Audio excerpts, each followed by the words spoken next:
အနီးအနားတွင်ပင်စိုးရုံမှုတွေကရှိနေကြသည်ဒီဂရီအနေအမြင့်သာကွာလီသည်ညနေ4 နာရီ၏အပူအောက်မှကန္ဒရပင်နံဘေးကကွင်းပြင်ကြီးသည်မှုန်ညက်နေသည့်မြေနီမုတ်တွေတထောင်ထောင်ထလျက်ခြောက်သွေ့နေသည်ဆိုင်ကယ်ဘိန်းရာတွေအစင်းလိုက်တစ်ခုနှင့်တစ်ခုရောရှဝိုင်းလျက်ရှိသည်မို့ဆိုင်ကယ်တွေဒီမြေကြီးပေါ်မှာအခါဝင်လိုက်ထွက်လိုက်ခရီးနှင်ပြီးဆိုတာထင်ရှားသည်မကြသေးခင်ကမှအရေးပေါ်ဝါတယ်လေခိုင်ဆောက်လျက်ကြီးကျက်နေရသောရှေ့ဟောင်းသုတေသနဌာနကိုတွေ့ရသည်ညီမသွားမေးလေကျွန်တော်တို့ဒီနားကစောင့်နေမယ်အသိမရှိခဲ့ရင်ကျွန်တော်တဲမဲ့ရုပ်ဆောင်ကြောင်းမှလိုက်တယ်မလားဖုန်ကြီးကိုရှောက်ကြတာပေါ့အိုးမတဲချင်ပါဘူး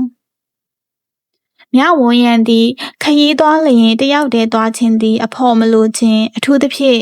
မိမိနဲ့အတွေးခေါ်မတူသည့်စိတ်ဝင်စားစရာမတူသည့်အဖို့ကိုအဖို့အဖြစ်မယူဆပေအနှောက်အယှက်ဖြစ်ယူဆသည်အခုပြည်မိုးငိမ့်ကမိမိအတွက်တကယ်အနှောက်အယှက်ဖြစ်နေ၏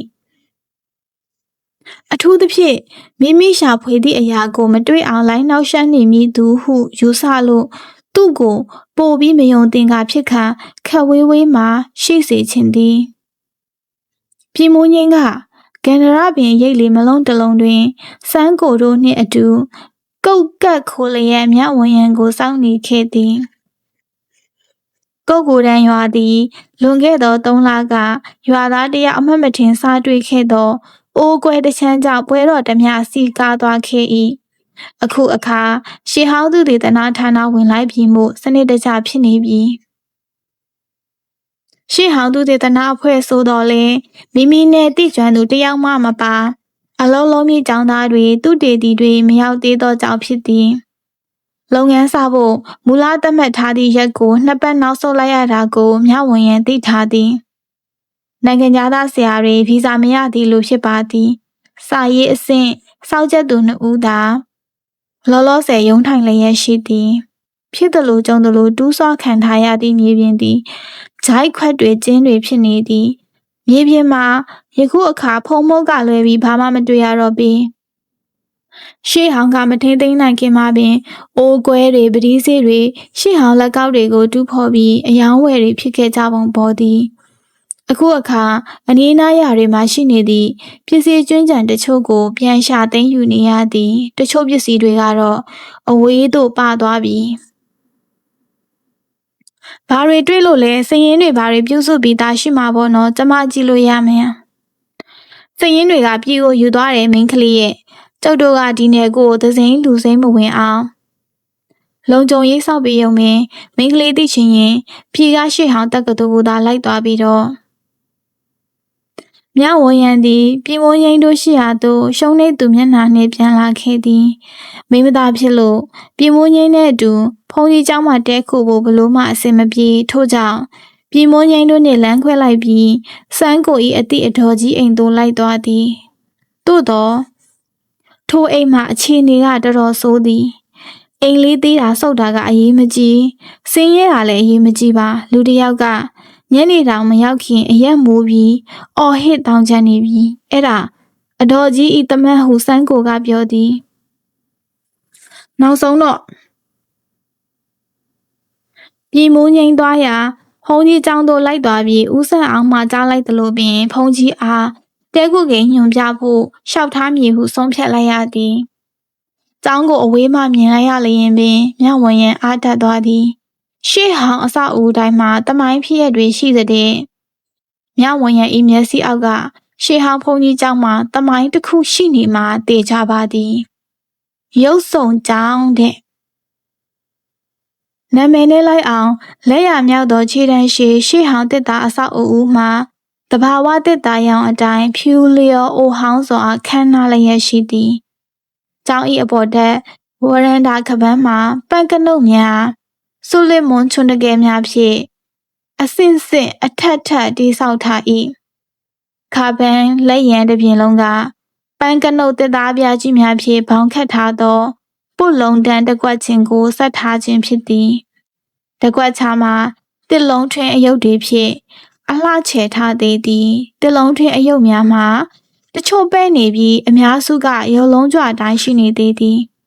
သူမမြင်ရသလောက်တော့ရုပ်လုံးတွေမှာလူရုပ်တွေနဲ့အတူညောင်ပင်အကိုင်းနှင့်ညောင်ရွက်ပုံတံပါဇန်နီဘတ်တော်တွေကိုတရုတ်ဆောင်ထားခြင်းဖြစ်နိုင်သည်တရုတ်ဖော်ထားခြင်းဖြစ်နိုင်သည်ဒီနေရာပတ်ဝန်းကျင်သည်မိုးခေါင်ပြီးရေရှားလိမ့်မည်ကျောင်းဝန်းထဲကအမြက်ပင်တို့သည်အစိမ့်နှင့်အဝါများများတောင်ထဲမြောက်အလျားလိုက်သွဲတန်းထားသည့်တွတ်ကြိုတန်းတွင်တော့အဝါရောင်သင်္ကန်းများကိုကြိုးတန်းအပြည့်လှမ်းထားသည်ကျောင်းဤနယ်နမိတ်သည်ဝချမ်းဖြင့်ပြုလုပ်ထားသောကျိုးတိုးကျဲတဲခြံစည်းရိုးအဟောင်းဖြစ်သည်အစိမ်းရောင်တွေတွင်တချို့ကခြံစည်းရိုးပေါ်တွဲတက်နေပြီးစည်းရိုးထိပ်ဖျားမှအောက်သို့ပြန်ပြီးတွဲလဲကျနေသည်ကျောင်းဝင်းဤခေါင်းရင်ထောင်ငပြောပင်အုပ်အနီးတွင်နှစ်ကာလကြာမြင့်သောရေတွင်အိုတစ်ခုရှိသည်လူခါလောင်မြင့်သောအုတ်သမင်တလင်းဖောင်ကပုတ်တိုက်ပါများသဖြင့်ညိုဝါလျက်ပြောင်လက်နေသည်အောက်ခြေကလည်းတမန်တလင်းချော်ပတ်လဲခင်းထားပြီးဘေးတစ်ဖက်တစ်ချက်အုတ်တိုင်းနှစ်တိုင်းဖြင့်တစ်သားတန်းပစ်ခါတစ်သားဤတန်ချိတ်တွင်စက်တီးကိုဆွဲထားသည်အံ့ဩစရာရေတွင်းမှရေငင်နေသူကပြည်မိုးငိမ်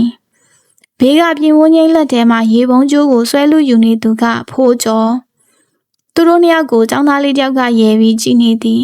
ဆိုင်ကယ်တန်ကိုကြတော့ရေတွင်းမှရေပုံးလူနေသည့်ထိုနှစ်ယောက်လှည့်ကြည့်သည်ဟောညဝန်းရံပြည်မိုးငိမ်တန့်တော်ပြုံးလိုက်တာကိုသူမမြင်ရ၏ထိုပြုံးမှာဝမ်းသာပြုံးဖြစ်သည်ဟုသတိပြုလိုက်မိ၏တော်ဖိုးကျော်ဆရာမကိုဖုန်းကြီးစီခေါ်သွားဖိုးကျော်ကမြဝန်းရံတို့စီအပြေးရောက်လာသည်လာအမဖုန်းကြီးကတိတ်သဘောကောင်းတယ်ရှေ့ဟောင်ပစ္စည်းကိုလည်းအရန်တန်ဖိုးထားတာတဲ့အမနဲ့တိတ်ကြိုက်တာပဲအခုပဲကျွန်တော်တို့ပြောနေတာလေကတိတွေကတလမထုတပြေပြင်ကိုခင်းထားခြင်းဖြစ်သည်ဖြင့်မြဝန်းရံတို့တက်သည့်အခါအနှဲငယ်များပင်မလှုပ်မယိမ်းပြီးဒီကြောင်ကြီးဟာရှေ့ဟောင်ပစ္စည်းတန်ဖိုးတစ်သားတန်ဖိုးပေါင်းလိုက်ရင်တော်တော်တန်မှာဟုတွေးမိ၏အသက်60ခန့်ရှိမည်ဖုန်ကြီးသည်မြဝန်းရံတို့အားဂယုဏတက်စွာစီးကြိုသည်ခေါင်းရင်ဖျားခံကြောက်စီပလင်ပေါ်၌မယဗုဒ္ဓရုပ်ပွားတော်တဆူစံမြန်းနေသည်လေးပေခံမြင်နိုင်သောထိုရုပ်ပွားတော်၏ကိုယ်ပေါ်ကရွှေမှမှိန်လွင့်နေပြီးသို့တော်ရွှေရောင်အိုကရွှေဆိုင်အစစ်မှန်တည်တာသည်တည်ငြိမ်သောရွှေရောင်ဖြစ်သည်ဖျားဤရှိနာဘေးဘက်ကြကြတွင်သင်္ကန်းရောင်လိုက်ကဖြစ်ကားထားသောကျက်တရီခန်းထဲ၌ပစ္စည်းအဟောင်းအမြင်များစီရီပုံထက်ထားသည်ကိုမြင်ရသည်တစ်လုံးတွင်ရုပ်ပါတော်များစင်ဆွဲကနုတ်ပန်းလက်ရာတစ်တာလေးများရွန်းစွန်အုပ်ကြီးနှစ်ခုသုံးချောင်းထောက်တစ်သားလင်မန်းကြီးတစ်ခုလူဤခါရွယ်ရှိရှေးခေတ်ကျွေးပန်းအိုးကြီးတစ်ခုအပြင်အဆောင်ကပန်းမှပြုတ်ကျထားဟန်ရှိသောခက်သေးသေးတစ်လုံးထွင်ရုပ်လုံးစုံများ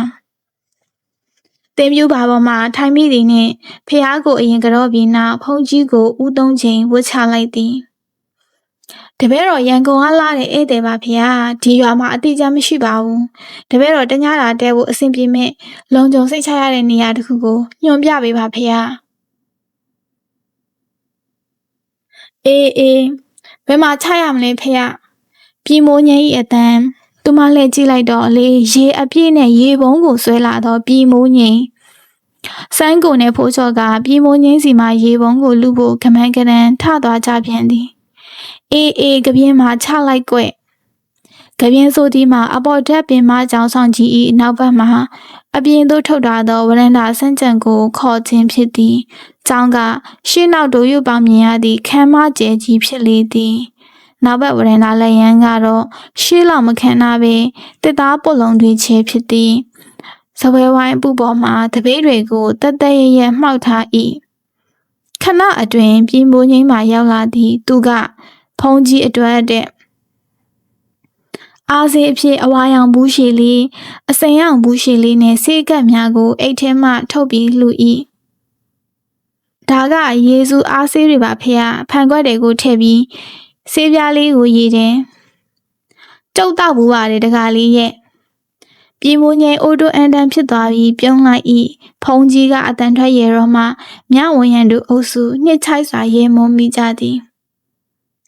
ကဲပြည်မိုးငိမ့်ကလှူရဲဆိုတော့မိမိကလည်းလှူမကောင်းမှာပေါ့ဘာလှူရမလဲမြဝန်ရံမှာအိမ်သုံးစေအနှင်းငယ်တော့ပါလာသည်အဲ့ဒါတွေကိုဘယ်လှူလို့ကောင်းမလဲအားစေးမှမဟုတ်တာငွေပဲလှူလိုက်ရမလားငွေ3တန်ချက်ကိုထဲလှူဖို့လဲစာအိတ်လည်းမပါလားပြည်မိုးငိမ့်သာတူတူမရသည်သူကလူတရသူ့အိတ်ထဲသူလက်နှိုက်ပြီးပြန်ထုတ်လာသည်ခါစာအိတ်ထွက်လာသည်မြဝန်ရံစိတ်သက်သာစွာပြုံးရမိသွား၏စန်းကိုနဲ့ဖိုးကြော်မပြန်မီဖုံးကြီးကသူတို့၏အုပ်စု၏အလှဒါနကိုအမျှဝေဖို့တရားစာယူပြီးလိုက်ဆိုခိုင်းသည်အရှင်ဖေဟာတပည့်တော်မတို့သည်တန်ဃာတော်ရှင်မြတ်တို့အားယေရှု၍စေဝါအစာရှိသောလူဝယ်ပစ္စည်းများနှင့်တကွနဝကမ္မအလှငွေ3000ကျပ်တိကိုစက္ကပ်လူဒန်းပါ၏ရှင်ဖေဟာထို့သောစက္ကပ်လူဒန်းရသည့်ဒါနကုသိုလ်စောင့်တည်ရသောသီလကုသိုလ်ပွားများရသောဘာဝနာကုသိုလ်တို့ကြောင့်ဖုံးကြီးသည်သူတို့ဤကုသိုလ်ကိုမျှဝေဖို့ရှိသမျှသောနတ်ဒေဝရာတွေကိုတိုင်တဲ့အခါရှေးလျားစွာအမျှဝေသာဓုခေါ်၏ကောက်ကိုတန်းရွာကဆင်းရဲတယ်မြေကလည်းမကောင်းတော့ဘူးလဲမရှိရာမရှိတော်တဲ့ထင်းခုတ်တာကလွယ်လို့ဘာမှမရှိဘူးပြန်ကြလို့တွေလုပ်ရတယ်ယောက်ျားတော်များများကမြို့ကြီးတွေမှာစောက်လို့ရင်မှလုပ်ကြတယ်မိန်းမတွေကတော့မရှိတာချိုးချံချေတွားပြီးခလေးတွေနဲ့နေရတာပေါ့တချို့တော့လည်းအဆက်အသွယ်တွေရှာပြီးမလေးရှားကိုအလုပ်သွားလုပ်ကြတယ်ဖုံးကြီးကသူ့ဘေးပတ်လည်ကရွာတွေအကြောင်းကိုအရေးအမြုပ်ပြောပြသည်ဒါကြောင့်ကျုပ်ကအတန်းကြောင်းမထားနိုင်တဲ့ခလေးတွေကိုစာသင်ပေးတယ်စံပြုတ်လည်းတိုက်တယ်စွန်ကွန်ရောလုံလိုက်ပါရဲ့လားဖေဟာပြည်မိုးငိမ့်ကပြီးတော့မြဝန်ရံသူ့ကိုခက်ချစ်ချင်းပြုံးကြည့်မိသည်ဘာလဲစွန်းလုံးမလောက်ရင်လှူးမလားလုံလောက်ပါတယ်စွန်းခံကြတယ်လေဒကာမတွေကတရားတရားထပ်တန်ကြတယ်မရှိတာလောင်းကြတယ်မြဝန်ရံမနက်မိုးလင်းလျင်ရွာမထွက်ဖို့ကြိုးစားမည်ဟုဆုံးဖြတ်လိုက်သည်တဲခုမီအိမ်ရှင်ကနနက်စာကိုအဲဝတ်ပြုနေလျင်မခတ်ပါလားဒကာတို့ခက်မှန်မိမှာပေါ့ကျုပ်ကြောင့်မှရှိရဲ့ပစ္စည်းတွေကရှေးဟောင်းပစ္စည်းတွေတန်ဖိုးမနှဲပါဘူးဖုံးတော်ကြီးတွေသူတို့ပစ္စည်းတွေကိုအရှိတိုင်းတန်ဖိုးဖြတ်ကားကွယ်တတ်ဖို့လိုနေသည်အခုဖုံးကြီးသည်တန်ဖိုးကိုတိသူဖြစ်သည်တောမှနေပြီးမျိုးကားလူတွေအချင်းလုံးသမျှခံနေမိဖုံးကြီးတော့မဟုတ်ဘူးဟုသူမစိတ်သက်သာစွာပြုံးမိသည်ဒီထဲမှာရောင်းမယ်ဆိုငွေအများကြီးရမယ်အဖိုးတန်ရှေးဟောင်းပစ္စည်းတွေအများကြီးပါတလောကပဲရှေးဟောင်းတင်ချိုင်းတွေ့သွားလို့တစ်ဆက်တည်းဒီထိရောက်လာကြတဲ့လူတွေမနှဲပါဘူး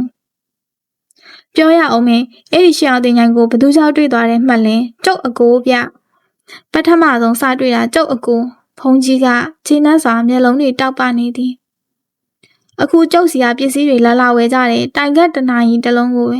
2 သိန်းလာပေးရသူရှိရဲ့ဗျအံ့ရော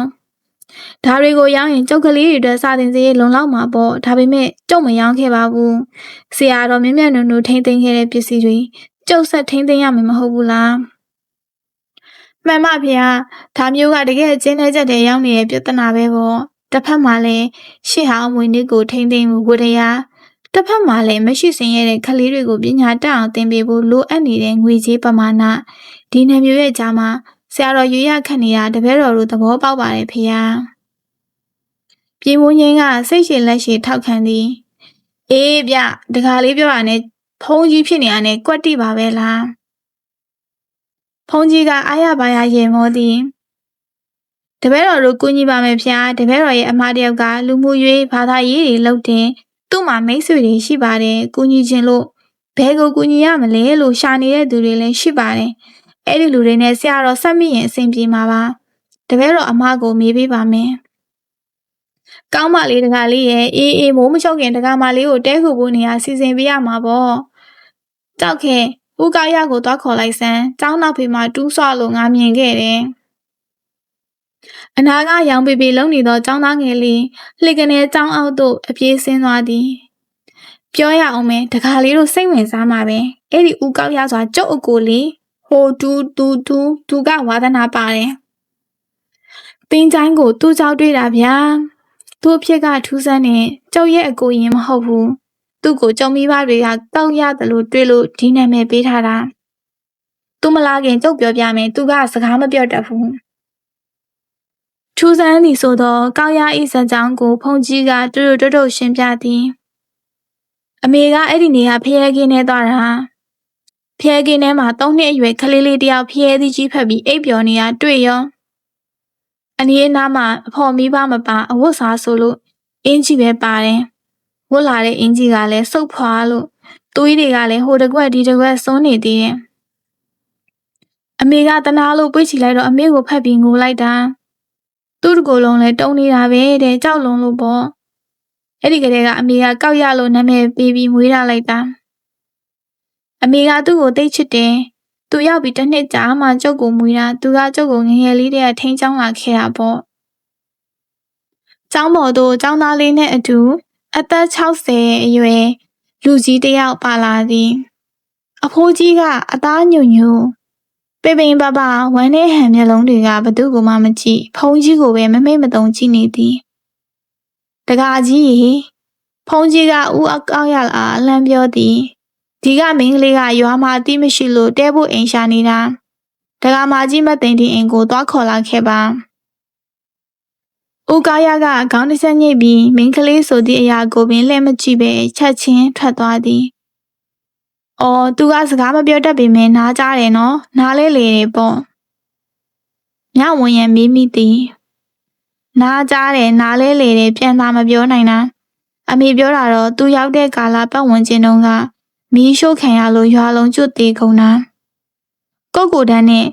တိတ်မဝေးဘူးတဲ့။အဲ့ဒီကနေခြေဦးတွေ့ရထပ်ပြင်းရင်အမေဖေရခင်နဲ့ရောက်လာတာဖြစ်ရမယ်။အဲ့ဒါကိုသိလို့အမေကခလေးကိုအနေရပြုတ်မဲ့သူတွေတွေ့မှဆိုလို့အိမ်ပြင်မထွက်ရအောင်ဖွက်ထားခဲ့တာတစ်နှစ်လောက်။မြောင်ဝင်းရန်အမှတ်မတင်ပြင်မိုးငင်းအားကြည့်မိ၏ပြင်မိုးငင်းကမမိအားမကြည့်ပါဖုံးကြီးအားငေးကြည့်နေသည်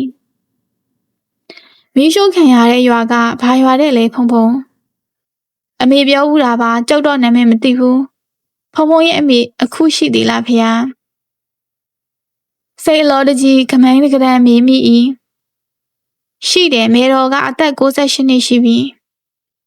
ဒါဖြစ်အမေနဲ့တွေ့ပြီးမေးကြည့်ချင်ပါတယ်တက္ကမလေးကစိတ်ဝင်စားလို့လားမမဖေဟာတပည့်တော်ကစာလဲရေးပါတယ်အိုးကောင်းတာပေါ့ရေးပါဒါပေမဲ့အမေကအသက်ကြီးတော့သတိတွေအတော်မေ့နေပြီးကြောက်ကိုယ်တောင်တစ်ခါမမှတ်မိဘူးအိုးဒါပေမဲ့တွေ့ပြီးမေးတော့ကြည့်ပြရစီတပည့်တော်ကိုလမ်းညွှန်ပါဖေဟာတွေ့ရမှာပေါ့အခုလေတက္ကမလေးကိုအမေအိမ်ကိုပို့မှာပါပဲမသိန်းတင်ကကြောက်ညမလေးသူလာခေါ်လိုက်မယ်ပြည်မိုးငင်းကမြောက်ဝင်ရန်တို့ပြောနေသည့်စကားတို့ကိုစိတ်ဝင်စားစွာနားထောင်နေတော့လေထင်မြင်ချက်တစ်ခုတလေမှမပြီးအလောင်းကစားကိစ္စကသူ့ကိုနည်းနည်းမှစိတ်နှောက်ယှက်မပေးသလိုပဲသူတေချာပေါက်နိုင်မှာပဲလို့တွက်ထားလို့လားတို့တော့မြောက်ဝင်ရန်ကိုလက်မထက်ရလေအရေးမကြီးဘူးမခံချင်စိတ်ဖြစ်အနိုင်ရအောင်ပြောခဲ့ရုံလားသို့မဟုတ်အလောင်းအစားလုပ်ခဲ့သည့်စကားကိုပင်သူမိနေခဲ့တာလားဖုံးကြီးညီမရောက်လာတော့ဖုံးကြီးကမြောက်ဝင်ရန်တို့ကိုမိတ်ဆက်ပေးသည်ဒီတကားလေးအတွက်လေညသာစီစဉ်ပေးပါအောင်တကားမကြီးတင်ပါဗျာဟာဆရာတော့မလိုပါဘူးဗျာတပည့်တော်မှာမုတ်6တွေပါတယ်ကြောက်ခဲတို့စီကထမင်းကြံတွေကိုလည်းကြည်ထားပြီးသားတော့ဒုက္ခမရှာပါနဲ့နော်ဖုံးကြီးညီမနောက်သို့လိုက်လာချိန်မှာသူကမြောက်ဝင်ရန်ဤအိတ်ကိုဆွဲလျက်ကြောင်းအောက်ထိလိုက်ပို့ပေးသည်ကျွန်တော်ဒီရွာမှာမနေ့ပြန်တရက်လုံးရှိမယ်တပတ်ခါမနေ့ကျမှခရီးဆက်မှာမြောက်ဝင်ရန်အကူကြီးလို့ရင်ကျွန်တော်ကိုအားမနာပါနဲ့ဟုပြောသည်ကျေးဇူးတင်ပါတယ်တူတူပြပြပဲပြောပြီးလှည့်ထွက်ခဲ့သည်မြောက်ဝင်ရန်သူလန်းခေါ်၏ကြောဘူးအိတ်ကိုကြောမာနေသားတကြားဖြစ်အောင်ပြင်လွှဲရင်းနောက်လှည့်ကြည့်လိုက်ရသည်မနေ့ပြန်မပြန်နဲ့အောင်လေမနေ့ပြန်ဘတ်စကားမရှိဘူးတပတ်ခါကြာမှအတူတူခီးဆက်ရအောင်လားအတူတူဟင်းဘယ်ဖြစ်မလဲကျမမနေ့ပြန်သွားမှဖြစ်မယ်တရက်စောပြီးခြေလင်သွားရမှာမို့ပင်ပန်းမကိုသိပါသည်သို့တော့ပင်ပန်းသည့်ထံကိုခံနိုင်ပါ၏ အနားမှာယောက်ျားတစ်ယောက်ပါနေလျင်အလောင်းစားကြီးတစ်ခုကိုနှုတ်ကနေပြောထွက်ထားခဲ့သူဖြစ်လျင်ထိုသူနှင့်လုံးဝအတူမသွားခြင်းမြဝန်းရန်သူ့ကိုလုံးဝပြန်လဲမကြည့်တော့ဘဲခက်သက်သက်ရှောက်လာခဲ့သည်ဖုံးကြီး၏အမေသည်ပြင်တောင်သူ့မို့အိမ်သို့တော်အတော်ပင်ဟောင်းနှမ်းနေပြီနှစ်ကာလကြာခဲ့သောချုနေရာတွင်တန်ကြီးရောင်ဖြစ်နေပြီပြင်ကာတွေကလည်းရေနံကြီးမတုတ်တာကြလို့ဖြူဖက်ဖြူရောအိမ်တကားမှာပြင်တစ်ချက်ကပြုတ်ထွက်နေသည်တောတစ်ပြည့်လှုပ်ထားသောလေကားကတစ်ထက်နဲ့တစ်ထစ်အလန်းဝေးသည်အသက်68နှစ်အဖွားကြီးဒီလေကားကိုဘလို့ဆင်းတက်မလဲအဖွားကိုတွေးသည့်အခါလေကားတက်ဖို့ဆင်းဖို့မဆိုထားနဲ့အဲ့ရဘောကားတောင်သူ့ဟာသူမထားနိုင်တော့ပြီကိုမြင်ရသည်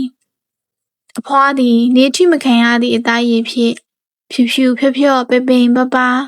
ပရည်တွေကတွန့်နေပြီးနားကားတော့ကောင်းသည်စကားပြောလျင်မပြီးလေဖြတ်ထားသဖြင့်စကားလုံးမသေးခွဲတော့ပြီ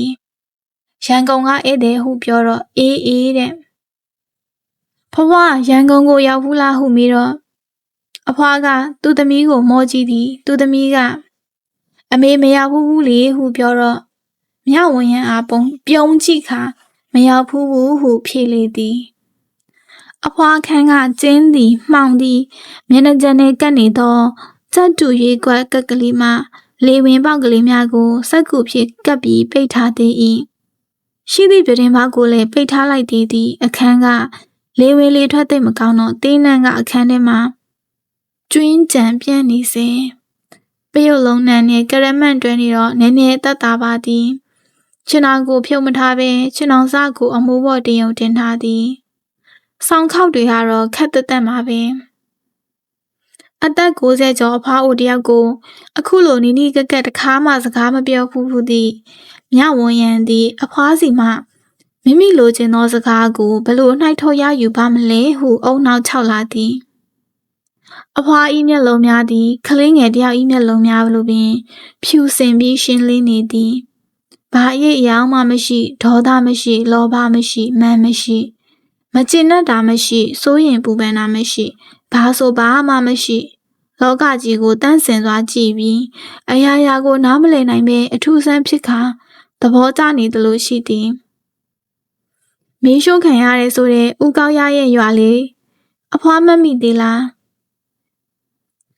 မြဝန်းရန်ဤမေကွန်းကိုပင်ဘာမှမသိနားမလဲစွာပြုံးလျက်သူ့သမီးကိုအာကိုတကြီးမောကြည့်သည်သူ့သမီးကဘာမှမပြောဘဲသူ့ကိုယ်သာပြုံးလျက်ကြည့်နေသည့်အခါအဖွားကမြဝန်းရန်ဘက်သို့လှည့်ကြည့်ပြီးပြုံးပြန်သည်ထို့နောက်စကားတစ်ခုပြောသည်မြဝန်းရန်ရေရာနားမလဲလိုက်ပါထမင်းဟုသောစကားတော့ပါသည်ထင်ပါသည်သမီးကရဲလျက်ကျွေးမှာပါအမေဟုဆို၏ဆရာမလေးရေအမေကတော့အခုထိစေတနာတရားထက်တန်လုံးပဲဘယ်သူလဲလားထမင်းကျစားခိုင်းနေတော့ရပဲကျန်တာတော့ဘာပြောပြောဘာမေမေမသိတော့ဘူးဟောတော့မြဝန်းရန်စိတ်ထက်ကျသွားတော့လဲဟန်ဆောင်ပြီးပြုံးရလိုက်ရသည်တော်ရောအဖွားပြောခဲ့တဲ့စကားတွေကနေမှတ်မိနေတာလေးတွေများရှိလားယင်ဒေါ်ကြီးကဘာမှမသိပါဒေါ်ကြီးသည်ဖုန်းကြီးထက်10နှစ်ကျော်ငယ်သည်ဖုန်းကြီးသိသလောက်ပင်ဦးကောက်ရအကြောင်းမသိပါအဖွားကောင်းရင်းနေရန်မှကြွရောက်တန်းဆင်လေးပေါ်တွင်ထိုင်လျက်ကိုတော့ဖျားသေးသေးတဆူနှင့်ဘေးမှာဖျားပန်းအိုးလေးတစ်ခုတင်ထားသည်ပန်းအိုးမှာမေမြို့ပန်းအပြရောင်လားခရမ်းပြလားမသိခန့်နွမ်းနွမ်းအစွန်းထွက်နေသောတန်းမှာကျေးစီတစ်ခုချိတ်ထားသည်ကရင်စွန်းနဲ့ကလျက်ထင်းယူတက်တာလေးပေါ်မှာစာအုပ်တချို့တင်ထားသည်အနှောက်တွေကိုလိုက်ဖက်ကြည့်တော့တရားစာအုပ်တွေဖြစ်သည်ပဋ္ဌာန်းဒေသနာတဲ့မိုးကုတ်ဝိပဿနာတဲ့မြဝန်းရန်မျောလင်းချက်လေးတစ်ခုဖြစ်အသိဉာဏ်လက်ခနဲ့ပွင့်သွားသည်တော်ဖွားပြုံးစာတက်လာရင်ရှေးခေတ်အင်္ဂလိပ်ကျောင်းမှာ3-4တန်းတော့နေဘူးတဲ့ကကောင်းဖတ်တတ်တယ်ရေးတတ်တယ်ကောင်းလိုက်တာဖွားပြုံးကဘာသာတွေများရေးလေရေးတာရှိလဲဟိုရင်ကတော့ခဏခဏရေးတာပဲမှတ်စုစာအုပ်တွေရှိတယ်အခုတော့မရေးနိုင်တော့တာကြာပြီမှတ်စုစာအုပ်ဆိုတော့မြဝန်းရန်ရင်ခုန်သွားပါသည်အဖွားပါတွေရေးမှတ်တယ်ဆိုတာတော့သမီးမသိစိတ်လိုလဲရလဲတခါမှဖတ်မကြည့်ခဲ့ အဖားပြုံဤစာအုပ်လေးတွေကိုစာအုပ်ဖျားစင်ပြီးကထင်းယူတက်တာထဲမှာရိုးရိုးတည်တည်ပဲတင်ထားခဲ့သည်ဟုဆိုသည်ဖတ်ကြည့်ပြစီဟုမြဝန်းရန်ခွင့်တောင်းမိသည်သူတို့မိဤစာတွေကိုသစိမ်းဧည့်သည်ကစိတ်ဝင်စားသည်ဆိုတော့ဒေါ်ကြီးကပြပြတလေးပင်ရှာဖွေထုတ်ယူပေးပါသည်မြဝန်းရန်သည်ဝါကျင်ဟောင်းနှမ်းနေသောစာမျက်နှာများပေါ်မှခဲတံဖြင့်ရေးထားသောရှေးလူကြီးလက်ရည်မှင်မှင်လေးတွေကိုစိတ်ရှည်လက်ရှည်ဖတ်ကြည့်သည်အများစုမှာဈေးစရင်လိပ်စာစင်းမီးတို့ဖော်ဆက်နီးတွေဖျားစာတွေဖြစ်သည်မီးရှို့ခံရသည်ဆိုသောရွာလေးအကြောင်းတစွန်းတစတောင်မပါမြဝန်းရန်စိတ်သက်ကြသွားသည်ဘာပဲဖြစ်ဖြစ်ဦးကောက်ရနှင့်ဖွားပြုံးတို့သာတည်သောအဖြစ်အပျက်တွေအတိတ်မှာရှိခဲ့ပါလိမ့်မည်ထိုအတိတ်ကိုတူးဖော်ကြည့်ဖို့တော့စိတ်ရှိရှိတော့ထားရမည်ဒီတစ်ခါမဟုတ်ရင်နောက်တစ်ခါပေါ့အခုတော့ခရီးဆက်ထွက်ပြီးဖြစ်နိုင်ချေအတိတ်ကစိုးရုံမှုတွေကိုရှာဖွေကြည့်ရပါအောင်မည်ဖက်နေရင်မှပင်အလင်းရောင်ကတဖြည်းဖြည်းမှိန်လာပြီးထမင်းမစားခင်မြဝန်းရန်ရေချိုးခြင်းပြီးအိမ်မှာရေတွင်းမရှိစာသင်ကျောင်းပြီးကရေတွင်းမှာအမျိုးသမီးများဤချိုးရေတွင်းဖြစ်သည်အဲ့ဒီတွင်မှသွားပြီးရေညင်ကချိုးရသည်ဟုဒေါ်ကြီးကပြောသည်ဒေါ်ကြီးလိုက်ငင်ပေးမယ်အိုးမဟုတ်တာကျမကိုဟာကိုငင်တတ်ပါတယ်ဒေါ်ကြီးအဖွားကိုထမင်းကျွေးမလို့မဟုတ်လားစိတ်ဖြောက်ဖြောက်ကျွေးပါကျိုးတက်ရေပုံကိုကောက်ကင်ပြီးဒေါ်ကြီးညွန်ပြသည့်လမ်းတိုင်းရေတွင်းရှိရာသို့ထွက်လာခဲ့သည်ငရိုင်းသွင်းခြင်းဟုခေါ်သည့်ညနေနေဝင်ရီတရောချိန်မှုနွားတွေစိတ်တွေတိုးတွေပြန်သွင်းပြီးခါစားဖြစ်နိုင်သည်တကောင်စားနှကောင်စားလမ်းမှာနောက်ကျကျန်နေသည့်စိတ်တွေကိုမြင်ရသည်နွားအုပ်စိတ်အုပ်ဤခြေလမ်းတွေကြောင့်ရွာလမ်းမှာဖုံတထောင်းထောင်းထကြံရင်နေခင်ညဝန်းရန်သည်အမတ်တမဲ့နှာခေါင်းကိုမျက်နှာတုပ်ပေါ်အသေးဖြင့်အုပ်လိုက်မိသည်အညာဟာဖုံထူတယ်ဆိုတာတကယ်တော့လက်တွေ့ပဲငါရေချိုးပြီးပြန်လာတဲ့အချိန်မှာတော့ဒီဖုံတွေမရှိတော့တော့ပါဘူးကော့ကိုတန်းနဲ့မေတိုင်းကော့ကိုပင်တွေကလမ်းဤတစ်ဖက်တစ်ချက်မှာစီတန်းနေ၏မိုးမရွာတာကြာမြင့်ခင်ဟန်တူသည်တစ်ပင်ပင်စီတို့မှာဖုံတွေအလင်းလင်းအနိပ်ပိုင်းကတည့်ရွက်တွေမှလည်းဖုံတက်နေသည်သမင်ရင်ရှောင်းနဲ့အမျိုးသမီးနှစ်ယောက်ရေအပြည့်ရေပုံးကိုစီရွက်လျက်မျက်နှာချင်းဆိုင်မှရှောက်လာနေ၏တော်သေးတာပေါ့ရေတွင်းမှာလူမပြတ်လောက်သေးဘူးတို့တော့သူမအထင်မှာပါသည်ရေတွင်းကိုရောက်သွားတော့လူတယောက်မှမရှိတော့ပေမောင်ရီပြိုးစားညံ့နေ၏ဖြောတော့သောစီးစာအလင်းအောင်အောက်တွင်ရေတွင်းသည်တိတ်ဆိတ်နေသည်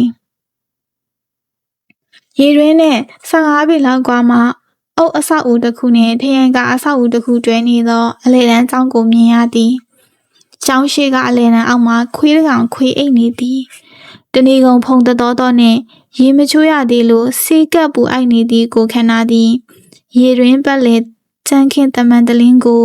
ခြေပွားချလိုက်သည့်အခါလန်းဆန်းသွားသည်တမန်တလင်းသည်ရေချိုးထားသူများကြောင့်ရေတွေဆိုရွှဲနေစေအေးမြနေစေဖြစ်သည်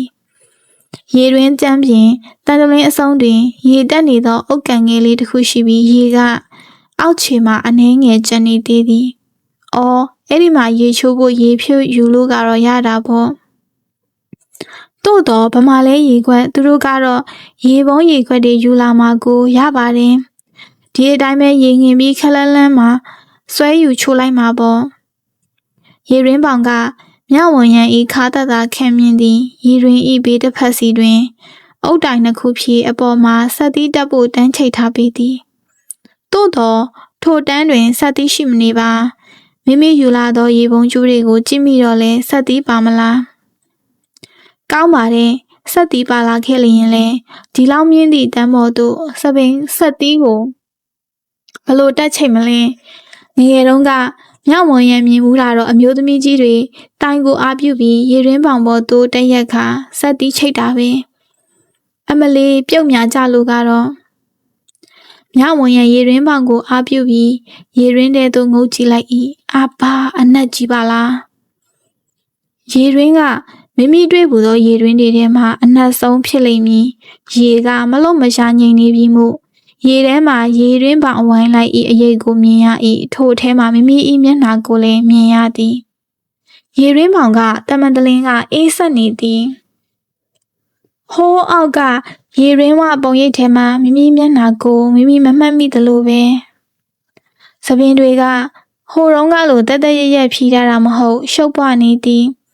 မျက်လုံးတွေကလည်းငကူအားထပ်ပိုးပြီးခွက်ဝင်နေသလိုပဲနွမ်းနယ်နေသောမျက်နှာတစ်ခုဖြစ်သည်မျက်နှာကိုနှွေးလေးတစ်ချက်ခက်ကြမ်းကြမ်းတိုက်လိုက်သည်မြဝင်ရန်ဤသပင်တွေဖွာလန်ကျဲကုန်တာကိုရေထဲကအရိပ်မှမြင်နေရသည်နတ်ဆိုင်သောရေတွင်ထဲမှာရေကရောဘလောက်အနှံ့ရှိပါလိမ့်အခုနေများမတော်တဆရေတွင်ထဲပြုတ်ကျခဲ့ရင်ဆယ်မဲ့သူကြားပါမလားခလန်းလန်းမှာအင်ဂျီမှမရှိပင်ဖြတ်သွားဖြတ်လာလူတွေရှိနေခြင်းဆိုတော့ပါသေးရဲ့ညအမောင်နောက်ပိုင်းမှာရေတွင်ဆိုတာလူမှမရှိတတ်တာအင်းလေဒါကြောင့်လေအုံထဲကလူသက်သမားကရွှေမုံဝင်းလေးရဲ့အလောင်းကိုရေတွင်ပြတ်တယ်ပြစ်ချခဲ့တာရွှေမုံဝင်းခလေးမလေးဤပုံပြဆပြုတ်နေပြီဖြစ်သောမျက်နှာကိုမြဝင်ရန်မြင်ရောင်လာခဲ့သည်ဖျားခန္ဓာကိုယ်မှာမမြင်ဝန်းစရာဓာတ်တန်ရာတွေအမေကျမချမ်းလိုက်တာကျမကိုလာခေါ်ပါလို့ရေတွေဆွဲနေသည့်လောင်းကမိခင်ကိုအိမ်မက်ပေးတဲ့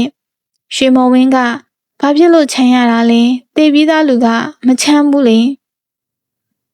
ဖျားရေတွင်နဲ့ပြစ်ချခံရတဲ့အချိန်ထိခလေးကမသေးသေးဘူးလားမြဝင်းရန်ကြက်သိန်းဖြန်းကနေထသွား၏ထိုအချိန်မှပင်ရေထဲကရေတွင်မှပုံရိပ်တွင်မိမိမျက်နှာနှင့်ကလျက်ယောက်ျားတစ်ယောက်၏မျက်နှာဘွားကနေပေါ်လာသည်သပင်ထောင်ကြောက်စရာမျက်နှာမြဝင်ရန်ကြောတဲကစိတ်သွားသည်အမေမြဝင်ရန်အလက်တကြားခေါင်းကိုပြန်မှတ်လိုက်၏အနားမှာလူတစ်ယောက်ရောက်နေပြီကိုတုံလှုပ်စွာတွေ့လိုက်ရသည်ထိုလူ၏ကိုကချွေးနှံကိုပင်မိမိနှာခေါင်းမှာအနှံ့ရနေပြီမြဝင်ရန်သူ့အနားမှာကိုစုပ်ခွာလိုက်သည်အမကြီးကရွာကမဟုတ်ဘူးထင်တယ်သူ့ပါဇက်မှာချင်းဆော့ဆော့အနှံ့တကူထမ်းရည်နှံလားရဲနှံလားမသိရှင်ကျမအနာကိုမလာနဲ့ကို့လန်ကိုသွားပါအမကြီးကိုရင်ငင်ပေးမလို့ပါထိုလူကမြဝင်ရန်နောက်ဆုတ်ရသို့ပြုံးဖြစ်တိုးကပ်လာသည်ဒီလူမျက်နှာကိုမြင်ဘူးသလိုဗမာမြင်ဘူးခဲ့ပါလေမျက်ခုံးထူမျက်လုံးခွက်မျက်နှာလေးတောက်ကြမလိုဘူးပေးပါရေပုံလက်ကလေးတွေကနုလေးတွေသူကမြဝင်ရန်လွတ်ကျသွားသည့်ရေပုံနဲ့ကြိုးကိုငုတ်ကောက်မြည်ပြုသည်ကျမអော်လိုက်မှာနော်အတန်ဆူဆူဖြင့်သူ့ကိုမောင်းထုတ်ဖို့ကြိုးစားရသည်ထိုလူနဲ့တော့တန့်သွားသည်ရေပုံကိုငုတ်ကောက်မြည်လက်တွေဆုပ်သွားသည်မြဝင်ရန်ကြားဘူးနေသောအတန်တစ်ခုမြဝင်ရန်အတန်လာရသို့အာကိုတကြီးလှည့်ကြည့်လိုက်မိ၏ပြေမုံငိမ့်ကိုမြင်ရသည်ရေတွင်းစီသို့ခြေလန်းကျဲဖြင့်လာနေသည်ဘာဖြစ်နေရလဲထိုအချိန်မှာထိုလူကအလျှော့ပေးကမတိမသာဆုတ်ခွာသွား၏ပြေမုံငိမ့်ကိုမြင်တိုင်းအောက်သက်ဒေါသထွက်ခဲ့ရသောမြဝင်ရန်သည်ဒီတခါတော့သူ့ကိုမြင်ရလို့ဘလောက်စိတ်သက်သာရမလဲဆိုတာဘလို့စကားနဲ့မျှဖော်ပြနိုင်စွမ်းမရှိတော့ဘူးထင်ပါမြဝင်ရဒီမှာရေချိုးလို့ဘယ်ဖြစ်မလဲကျွန်တော်မှီအောင်လိုက်လာတာအိမ်မှာပဲပြန်ချိုးပါသူကခက်တီတီပိုက်စိုးပိုင်နေဆုံးဖြတ်ချက်ချသည်ခါတိုင်းသာဆိုလျင်ရှင်နဲ့ဘာဆိုင်လို့လဲဟုကက်ကက်လန်အောင်ပြန်ပြောလိုက်မိမှဖြစ်ပေမဲ့အခုတော့တပ်ပြင်းကိုသာချပစ်သည်အိမ်မှာရှိတဲ့ရေကဦးကြီးကောက်ရခတ်ထားတာကျမချိုးလိုက်ရင်ဘာဖြစ်လဲညီမရဲ့ရေဆိုတာပြန်ဖြစ်ပြလို့ရပါတယ်ညီမကအာမနာတင်တဲ့နေရာမှာအာနာနေရပဲမြဝင်ရန်ပြုံးလျက်ခေါင်းကိုသာရမ်းနေမိသည်ကျွန်တော်ကြောက်ခဲကိုမေးကြည့်လို့ဖွားပြောအိမ်မှာရေတိုင်ကြီးမရှိဘူးစင်အိုးနှလုံးပဲရှိတယ်ဆိုတာသိခဲ့တယ်ညီမရေချိုးဖို့အခက်အခဲဖြစ်ရင်ကျွန်တော်ရေသေးပေးမလို့လိုက်လာတာညီမထွက်သွားတာကိုမမှီလိုက်ဘူးကျမအတွက်ဘယ်သူမှဝန်မပိုးစေချင်ပါဘူးအဲ့လိုဝန်ပိုးလိုက်ရတာကတော့သေးတယ်အခုလိုရိုးရဲဖြစ်လိုက်ရတော့ဘယ်သူမှမကောင်းအခုထိပြေဝန်းရဲ့အနှင်းငယ်မှမပြုံသေးပေမြဝင်ရန်ခေါင်းမစွာပင်ဒီရေရင်းမှရေချိုးပြလိုက်ခြင်း၏သို့တော့သူရှိနေတော့မှဘလို့ချိုးရမှာလဲသူမရှိအောင်နှင်လိုက်လို့ကောတယောက်တည်းဒီမှာချိုးရဲမှာလားရေပုံးနဲ့ခြေပုံးကျိုးကိုကင်ပြီးတွေးဝေနေမိခိုက်သူကအနာသို့တိုးကလာသည် ကဲလာပါညီမကျွန်တော်ပြန်ဖြည့်ပေးပါမယ်အိမ်မှာပဲချိုးလိုက်ပါအခုကျွန်တော်ရေတပုံဆွဲပေးမယ်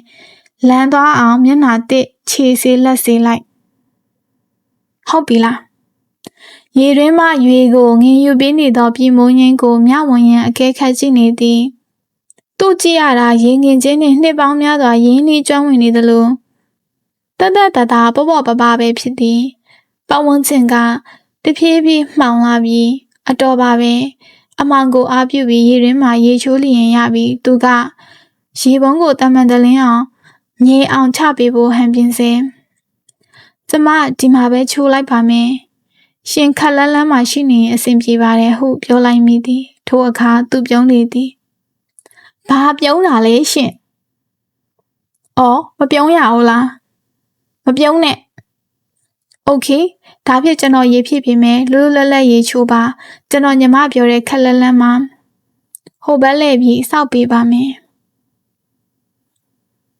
စောစောကရင်တုံရသည့်အဖြစ်ပြောက်ခွဲသွားပြီးမှသူ့ကိုမျက်စောင်းတစ်ချက်ဖြင့်ကြည့်လိုက်မိလေသည်မြဝန်ရဲ့အိမ်မက်မက်နေသည်အိမ်မက်ထဲမှာ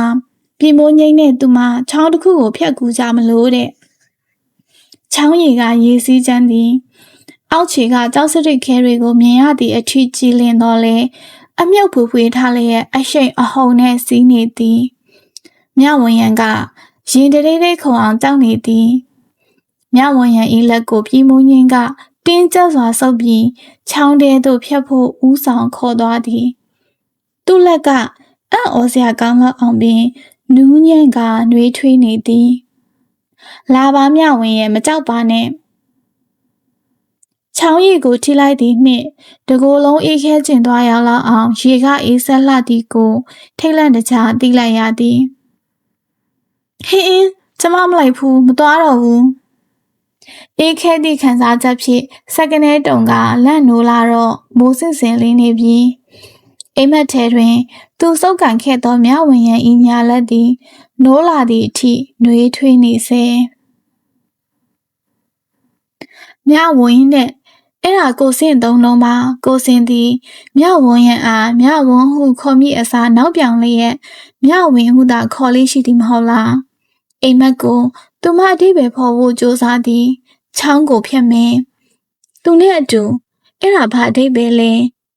သူ့လက်ကနှွေးထွေးနေတာကိုအိမ်မက်ထဲမှာအသေးချာသိတဲ့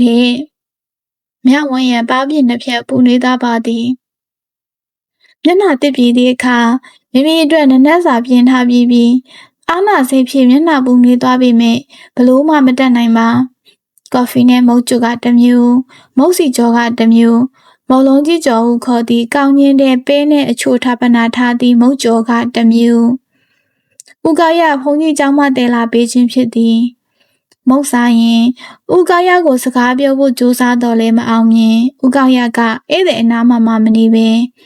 ဒေါ်တိန်တင်နဲ့သာစကားပြောပြကြသည်ဖွာပြုံဤကျမရေဖုန်ကြီးဤကျမရေဥကောက်ရဤအစဲလန်းနှင့်ထူးဆန်းသောအကျင့်ဥကောက်ရသည်ငယ်ငယ်ကလေးကမြေကြီးကိုတူးဆွာပြီးဟိုပစ္စည်းကောက်ဒီပစ္စည်းကောက်ဖွာကုန်းပြုံးကိုလာပြလောက်တတ်သည်ရွှေတို့ငွေတို့တပ်တုတို့စင်သူသောပြောင်လက်လက်အရာတွေမှမဟုတ်တစ်သားစုတစ်သားဆအိုးချမ်းပဲအစတွေကိုလည်းသူကောက်လာသည်တခါတုန်းကမြေကြီးထဲမြုပ်နေသောတစ်သားခုံတစ်ဖက်ကိုယူလာပြသည်သူရလာသည့်အတိုးထွားတွေကိုဖွာပြုံးကလှုံ့ပြစ်သူကပြန်ကောက်နောက်ဆုံးတော့ဖွာပြုံးကအလိုလိုက်ခါဒီအတိုင်းကြည့်နေရသည်မြဝန်ရန်ဖုန်ကြီးကိုနှုတ်ဆက်ကြတော့ဖို့ရောက်သွားတော့ကျောင်းအောက်ထပ်မှာပြည်မိုးငိမ့်အားကလေးတွေဝိုင်းလျက်မြင်ရသည်ကလေးကအရွယ်ဆုံးမိန်းကလေးရောယောက်ျားလေးပါစုံသည်မိန်းကလေးငယ်တချို့ကကလေးသေးသေးလေးတွေကိုခရီးခွင်ချီသူကချီမြေကြီးပေါ်ချထားသူကချထားလို့ကလေးအုပ်ထဲမှာထိုးထိုးထောင်နဲ့စိတ်ပါလက်ပါလာကြည့်နေသူကဘယ်သူရှိရမလဲဦးကြီးကောက်ရပေါ့ကလေးတို့ဤမျက်လုံးလိုပင်ဦးကောက်ရဤမျက်လုံးတွေကတောက်ပပြောင်းလဲနေသည်ညီမအိတ်တွေဘာတွေနဲ့သွားတော့မှလားဟုတ်တယ်သွားတော့မယ်ဖုန်ကြီးကိုလာကြတော့တာသူပကြီးဆွဲနေရမှထထွက်လာပြီးမြဝန်ရစီသို့လျှောက်လာသည်ပြည်ပူးကြီးအရက်ကမိမိကိုအုပ်မိုးနေ၏ မြမစိတ်ကူမလွဲပါနဲ့ဒီမှာတညထက်အိပ်ပြီးမနေ့ကျမှသွားပါမနေ့ဖြန်အောင်မြေသားဆန်ကိုဘတ်ကားရှိရလေဘာလဲညတော့ငါသူခက်ပေးသည့်ရေကိုချိုးလိုက်ရတာနဲ့ပဲမြဝင်ရန်ပေါ်တွင်သူပြောရေးဆိုခွင့်ရှိသွားပြီဆိုတဲ့အထိပ္ပယ်လားမရပါဘူးကျမသိပါတယ်ကျမဒီနေ့ပဲထွက်တော့မယ်ပြည်မိုးငိမ့်စိတ်မချသည့်ဟန်အမူအရာရှိသည်သို့တော်ထိုမူအရာကိုသူချက်ချင်းထိန်းချုပ်ဖျောက်ဖျက်ပစ်လိုက်ပြီးခေါင်းတစ်ချက်ညှိကခလေးအုပ်စုစီပြန်သွားသည်သူကစိတ်ရှည်သည့်ဆရာတစ်ယောက်ဖြစ်သည်သူ့မျက်လုံးမှာတက်ကြွမှုနဲ့ရွှင်လန်းမှုကိုမြင်နေရသည်မြဝင်ရန်ကျောင်းပေါ်တက်ပြီးလုံပြီးမှကလေးတွေဤစိတ်ပါလက်ပါမျက်နှာထားတွေကိုအံ့ဩမိသဖြင့်လေကားလက်ရန်တွေကို꿰ကမတိမတာကြည့်မိသည်ကလေးအလုံးကတော့သူ့ပကြီးနဲ့သူ့စကားကိုစိတ်ဝင်စားနေရမဟုတ်သူ့ကိုလုံးဝဂရုမစိုက်သည့်ကလေးငယ်တွေလည်းရှိသည်တိုင်လုံးထဲသို့ဒုတ်ချောင်းသေးသေးအဖြစ်ထိုးနေသည့်ကလေးတယောက်၏ခေါင်းမှာကရုံးမှအနာတွေအဖြစ်ကောင်မလေးတယောက်၏ခတိခွင်ပေါ်ကတစ်နှစ်သားရွယ်လေးနှာခေါင်းထဲသို့လက်ဖြစ်ကော်နိုင်နေသည်ဖင်တုံးလုံးနှင့်မြေပေါ်ထိုင်နေသောကလေးကသူ့ရှေ့ကမြေကြီးတွေကိုအာရပါရဆုပ်ကန်လျက်ရှိသည်ကလေးတယောက်ကလက်ညှိုးနှင့်လက်မတွင်ပေးချန်နေသောတရသီးမဲ့အနှစ်လားပါလားဝါချင်းချင်းအရာတွေကိုလက်ဖြစ်ဆုပ်ယူနေသည်ဒုက္ခပါပဲသူတို့အားလုံးပကြီးကိုအလောတကြီးသိစရာမလိုသို့တော့တကိုယ်ရည်တန်ရှင်းရေးကိုတော့အရေးတကြီးသိဖို့လိုသည်မဟုတ်လားခလေးအားလုံးနားလည်ပြီးတကိုယ်ရည်တန်ရှင်းရေးကိုသင်ပေးတာကပို့ပြီးအကျိုးရှိမည်မဟုတ်ဘူးလားသို့တော့မြဝင်းရသူ့အလုပ်ကိုဝင်မစွတ်ချင်ပါဒီအုပ်စုထဲမှာသူမစိတ်အဝင်စားဆုံးကဦးကောက်ရတာဖြစ်ပါသည်ဦးကောက်ရကသူတို့ထဲမှာအတက်ကြွဆုံးဖြစ်သည်သူဤဝိုင်းနေသောမျက်လုံးတို့သည်ပကြီးဆွဲသည့်အခါမှာကြည်လင်လန်းဆန်းလာသည်သူကပြင်မိုးငိမ့်စီမှာစက်ကူနှင့်ပုံဆွဲခဲတံကိုတောင်းသည်ပြီးတော့ရောင်စုံခဲတံတွေကိုပါတောင်းပြီးခလေးတွေအလွယ်မှဝင်ထိုင်ကအယုတ်တွေရေးတော့သည်ခလေးတွေကမြင်းကောက်တို့မြင်းဖြောက်တို့အဝိုင်းတို့ကိုလွယ်လွယ်ကူကူရေးဆွဲနိုင်တော့လေဦးကောက်ရကတော့မြင်းဖြောက်တစ်ချောင်းကိုလက်မတုံမဲရေးဖို့အတော်ကြီးစူးစမ်းယူရသည်စူးစမ်းပြီးအောင်မြင်သွားသောမြင်းသည်လည်းမဖြောက်ပေသူ့ကိုယ်သူအားမရပဲခေါင်းကိုလက်သည်ဖြင့်ထူးနှံ့နေသောအသက်60ကျော်အဖိုးကြီးကိုသူမစိတ်မသက်မသာကြည့်နေမိသည်ဦးကြီးကျွန်တော်ပြပေးမယ်ပြည်မိုးငင်းကဦးကြီး၏လက်ကိုကိုင်ကမြင်းဖြောက်ဆွဲတတ်အောင်အကျိန်များစွာလေးချင်းပေးသည်သူ့ပုံဆွဲဆက်ကူသည်ခဲပြန်းနဲ့ဖြတ်လိုက်ပြန်ရေးလိုက်မှုညစ်ပတ်ခါနွမ်းလာသည်သူဟာသူမြင်းတွေရေးနေုံနဲ့အားမရပဲတခြားကလေးတွေဆွဲထားသောပုံတွေကိုကြည့်ခါလက်ညှိုးထိုးပြီးဝူးဝါဝါမပိမတပြောရင်အားကျနေသည်ထို့နောက်ပြည်မိုးငိမ့်ကရှိသမျှကလေးတွေကိုပုံတွေဆဲပေးသည့်လုပ်ငန်းကိုစတော့သည်ကလေးအလုံး12ယောက်ရှိသည်ကလေးတွေကိုပုံဆွဲဆက်ကူတွေတရက်ပြီးတရက်ဖြုတ်ပြီးတစ်ချက်ပြီးတစ်ချက်ဆွဲပေးတာများမြန်လိုက်တာနိုင်ငံသားတိုင်းပြည်တွေမှာကဘာလက်ခီးတဲ့တွေစီကားရနေရာတို့၌ပကြီးကားတွေကိုချက်ချင်းဆွဲပြီးရောင်းပေးနေသည့်ပကြီးဆရာတွေကိုပြန်မြင်ရောင်းမိသည်ပုံတူလဲဆွဲပေးသည်ပုံတူမဟုတ်ပဲထိုနိုင်ငံထိုမျိုး၏အဓိကနာမည်ကျော်နေရာများအဆောက်အဦများကိုလည်းဆွဲပေးသည်တင်ပေါ်ဆေးပါသည်ရေဆေးပါသည်စီဆေးပါသည်ပတ်စတယ်တုံးလေးတွေပါသည်လက်ရတွေကတော်တော်ကောင်းသည်ဈေးကလည်းကြီးသည်လက်တော်ဝါစာတတပကြီးကားလေးတစ်ချက်ကိုဒေါ်လာ450တဲ့သူသာအဲ့လိုနေရာမှာပကြီးရေးရင်တနေ့ကိုဝင်ငွေတွေပုံအောပြီးရမှာပဲအခုတော့သူဒီသူ့စီသူဆိုင်သူ့ဆက်ကူကိုသူဆိုင်ပြီးစင်းရဲနန်းပါသောရွာတွေမှာခရီးလှဲလေကပကြီးတွေအလကားဆွဲပေးနေပြီးဝေငှနေတာဘာလုပ်နေရလဲမသိနိုင်တော့ပြီသူကအများကျိုးကိုဆောင်ရွက်မည်ဟုစိတ်စေတနာကောင်းလွန်းသူလားသူမဟုတ်အချိန်တွေပိုလွန်းနေလို့လားသူမဟုတ်သူအလုပ်ပြုတ်ခဲ့လို့လားဒါမှမဟုတ်သူစိတ်ကြယောဂဝင်နေလို့လားသူ့ပုံစံကြည့်ရတာစိတ်ကြဝေဒနာတဲ့နဲ့လုံးဝမတူကိုတိတ်ကျဉ်နေပုံရသည်ဒါဆိုရင်လဲစိတ်ကြွဝေဒနာတဲ့များလားကို့အတွေ့ကိုပြန်ရည်ကျင်သွားသဖြင့်မြဝင်ရန်တစ်ချက်အတန်ထွက်ရဲလိုက်မိသည်ပြည်မိုးငိမ့်ဤပကြီးအကြောင်းအရာတွေမှာတရွာနဲ့တရွာမတူကြရွာမှာရှိသည့်အပင်တွေရေမြေတွေနဲ့ပတ်သက်ပြီးဆွဲတတ်သည် ကောက်ယူပုံလေကွင်းအုတ်ခဲဖြစ်မိလေးထောက်ရွှွန်ခဲတွေကိုနေပူလန်းထားသည့်မြင်ကွင်းစိမ့်ဆိုသောတစ်ပင်ရေကန်တရွေ့ရွေ့သွားနေသောတိမ်နွားကြောင်သားနှင့်နွားဦးကောင်းရကိုပကြီးဆွဲပေးဖို့အလဲရောက်တော့ဘာပုံလိုချင်လဲဟုသူကမိသည်ဦးကောင်းရကစိတ်တက်ကြစွာပြော၏တခုခုတော့လိုချင်ပုံရသည်သို့တော့သူ့စကားကိုမိမိတို့နားမလင်းဦးကောင်းရစကားကိုနားလေသူဆိုလို့ဖုန်ကြီးနဲ့သူတို့မိသားစုပဲရှိနိုင်သည်ကိုမိုးငိမ့်ကျမဆန္ဒကတော့ဦးကောင်းရကိုဖျဲခင်းပုံလေးဆွဲပေးစေခြင်းနဲ့ဟိုဆီယာမကြီးကိုသူ့ကြောင့်ရဲ့ပန်းခင်းပုံဆွဲပေးခဲ့တယ်လို့ပေါ့မြဝရံဦးကြီးမကြောင်ခတ်တူတူအကြံပြုသည်ပြည်မိုးငိမ့်ခဏမြစ်တောင်မျက်မှောင်ကျုပ်တွေဝင်နေပြီးမှတူတော့မတူဘူးမြဝရံရဲ့ဆီယာမကြီးကကြည်နူးကျေနပ်စရာအတိတ်ဦးကြီးကကြေကွဲတုံလုံးစရာအတိတ်ဖျဲခင်းကိုမြင်ရရင်သူ့စိတ်တိုင်အဟောင်းတစ်ဖြစ်လာမှာပေါ့မြဝရံကတော့အတိတ်ကိုတူးဖော်ဖို့စိတ်အားထက်သန်သူဖြစ်သည်ကိုယ်ဆန္ဒကိုမမျိုးသိမ့်နိုင်ပဲဖွင့်ပြောလိုက်မိသည်ကျမသာပကြီးဆွဲတတ်ရင်ဦးကြီးကိုမီးလောင်နေတဲ့ရွာလေးရဲ့ပုံဆွဲပေးမိမှာထိုစကားကြောင့်ပြည်မိုးငိမ့်၏မျက်လုံးတွေတင်းမာသွားသည်မြဝရံကိုနောက်ပြောင်နေတာများဖြစ်မလားဟုလှမ်းအကဲခတ်ကြည့်နေသည်မြဝရံကခက်တီတီပင်မျက်လုံးချင်းစုံလျက်ကြည့်နေသောအခါညီမတော်တော်ရက်ဆက်တာပါလားကျွန်တော်အဲ့ဒါလောက်ထိမထင်ထားခဲ့ဘူးဟုတူတူတိတ်သို့တော်လေးတမမနဲ့ပြောလေသည်ကျမကတော့ဒါကိုရက်ဆက်တယ်လို့မယူဆဘူးအမှန်တရားကိုဖော်ထုတ်ဖို့တာဝန်ရှိရမဟုတ်လားအဲ့ဒီအမှန်တရားကိုဖော်ထုတ်ဖို့လုပ်လိုက်လို့တခုခုစိုးချိုးဖြစ်လာရင်ဘယ်နဲ့လုပ်မလဲညီမကြိုးစင်းစားကြည့်ဖို့လိုမယ်။အိုးဘာစိုးချိုးလဲညီမတကယ်မသိဘူးလားညီမဆွဲလိုက်တဲ့ပကြီးကြောင့်ဒဏ်ရာဟောင်းတွေပေါ်လာမယ်နားကျင်ကြေကွဲမယ်ဒေါသကြီးမယ်ဒါမှမဟုတ်စိတ်တက်ကြမယ်နောက်ဆုံးကိုယ့်ကိုယ်အဆုံးစီရင်မယ်တဲ့ညီမဘာလုပ်ပေးမလဲမြဝရံသူ့ကိုစိုက်ကြည့်နေမိသည်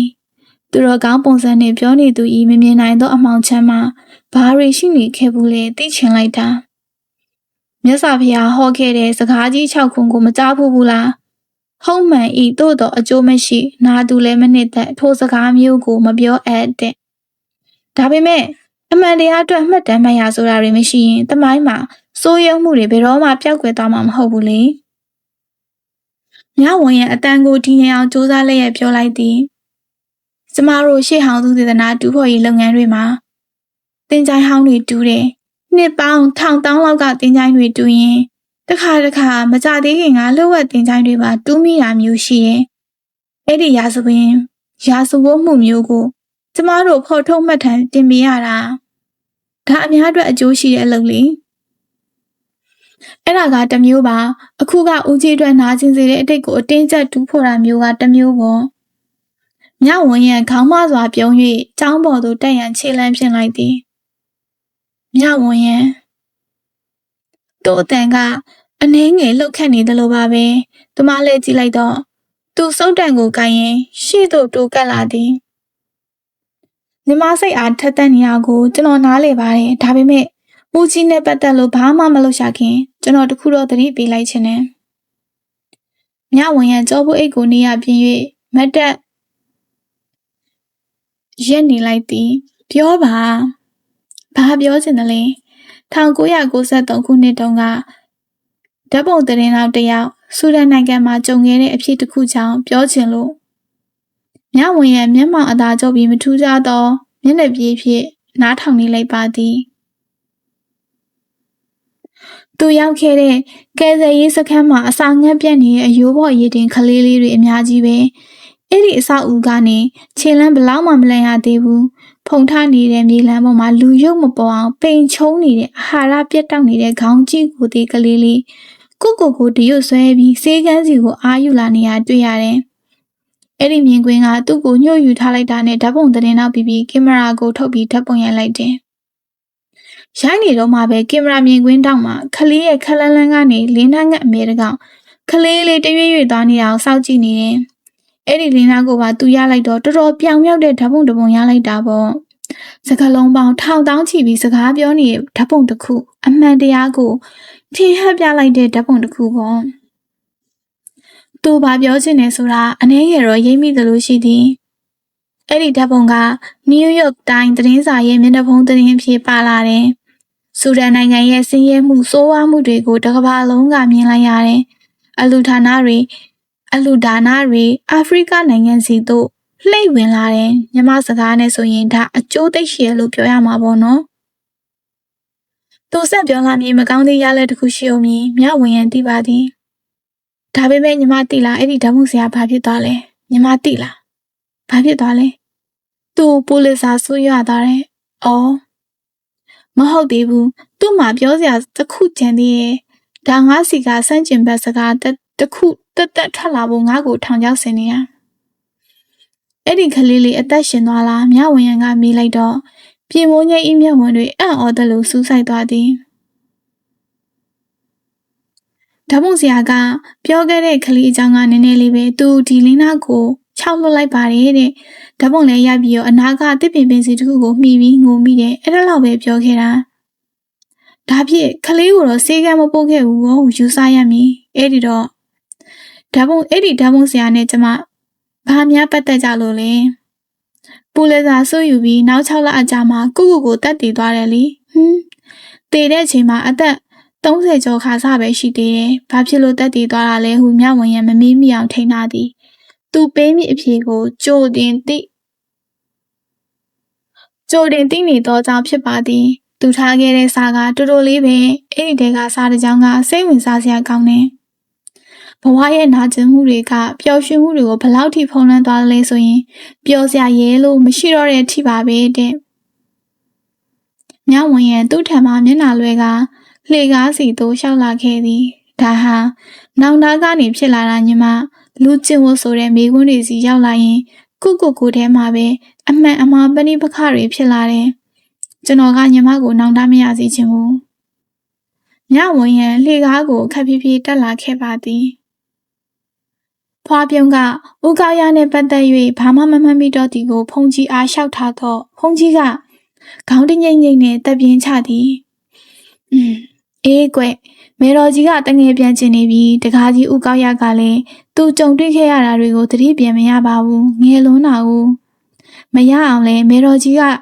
ဂယုတဆိုင်ပြုစုဆောက်ရှောက်ခဲ့တာပေါ့သူကလည်းမေတော်ကြီးကိုအမေရင်းမဲထင်နေတာအမေအတွက်ဆိုဘာလို့ရဘဲသွားရအမေအတွက်လိုအပ်တဲ့ဆေးတို့မဟုတ်လို့ဆိုရင်သူပဲမျိုးတက်ပြီးတွားဝယ်ပေးတာဟင်းအဲ့လိုလဲရသလားရတာပေါ့တကားမလေးရဲ့စကားမပြောတတ်တာကလွင်သူ့စိတ်ကပုံမှန်ပဲဈေးဆိုင်ကလူတွေကလည်းသူ့ကိုသိနေပြီလေနှက်ဖြန်ဆိုသူအောင်မြေသားဆန်ကိုသွားအောင်မှနေ့ချင်းပြန်သွားလို့ရတယ်ဘတ်စကားကမနက်စောဒီကနေထွက်တာညနေမိုးမချုပ်ခင်ဒီကိုပြန်ရောက်မှာမပြန်ပြစ်လဲကိစ္စမရှိဘူးအဲ့ဒီကဖုန်ကြီးကြောင့်မှသူတဲလို့ရတယ်ဘတ်စကားတွေကတည့်ရချရှိတာကိုညဝဲရန်ဖုန်ကြီးကိုခဏငေးနေမိသည်ဦးကောက်ရအောင်မြေသွားဆန်ကိုသွားမယ်ဆိုပါလားတက္ကမလေးကတော့ဒီနေ့သွားမှဖြစ်မှာလားဘဲကိုလဲပထမတော့မြဝင်ရန်စဉ်းစားထားတာကရွာချင်းကက်ရက်လှဲစုသို့သွားပြီးအဲ့ဒီမှာစုံစမ်းမေးမြန်းတညအိပ်ပြီးနောက်တနေ့မှအောင်မြေသားဆန်ကိုသွားဖို့ပါသို့တော့ဦးကောက်ရနဲ့အတူခရီးသွားမိခွင့်ရင်တပည့်တော်အောင်မြေသားဆန်ကိုပဲသွားမှာပါဒါပေမဲ့တရွာဝင်တရွာထက်ချေလင်ခီးဆက်ရမလားလို့မရေရာမတိကြသောအတန်ဖြင့်ခက်နှမ်းဖြေမိ၏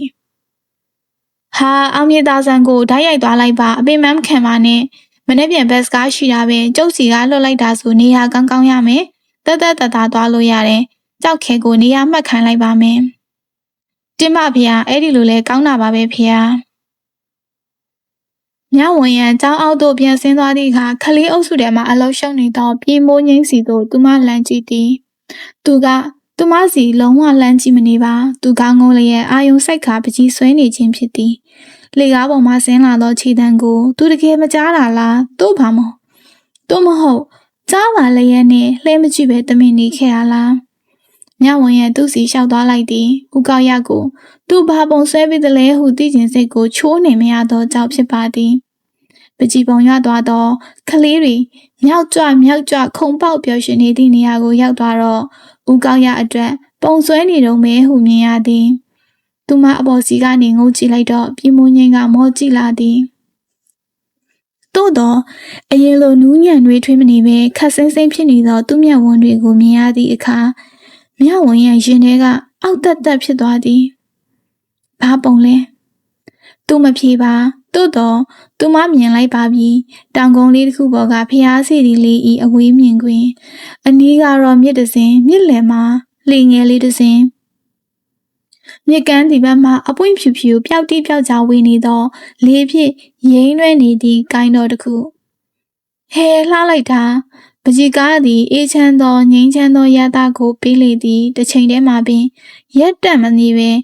လှုပ်ရှား၍လျာသောသဘောကိုလည်းစောင့်လေသည်ကောင်းလိုက်တာဟူလှကနေရေရွတ်မိသည်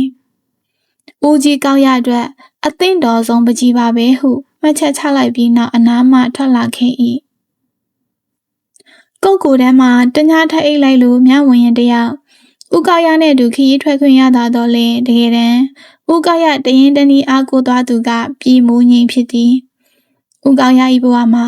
ဘယ်သူ့ကိုဘယ်သူကမှပကြီးကလက်ဆောင်မပေးဘူးခဲ့ဖះဆောင်တန်းရှိဗုဒ္ဓဝင်တို့ကောတလအိမ်မက်16ချက်တို့ကလွဲပြီးရုပ်ပုံတွေပကြီးတွေကိုလည်းတခါမှနီးနီးကပ်ကပ်မမြင်တွေ့ဘူးခဲ့ပကြီးဆိုတာဘယ်လိုရေးဆွဲရသည်ဟုလဲတခါမှမလေ့လာဘူးခဲ့တယောက်ကခဲတံစုတ်တံနဲ့စက္ကူပေါ်မှာအယုတ်ရည်နေသည့်မြင်ကွင်းကိုလည်းတခါမှမမြင်ဘူးခဲ့မျက်စိအောက်မှာမြင်ရသောအရာတွေစိတ်ကူးထဲမှာမြင်ရသောအရာတွေကိုပုံပေါ်အောင်ပြန်ပြင်ရေးလို့ရပါလားဆိုတာအခုမှပင်သိသွားလေသည်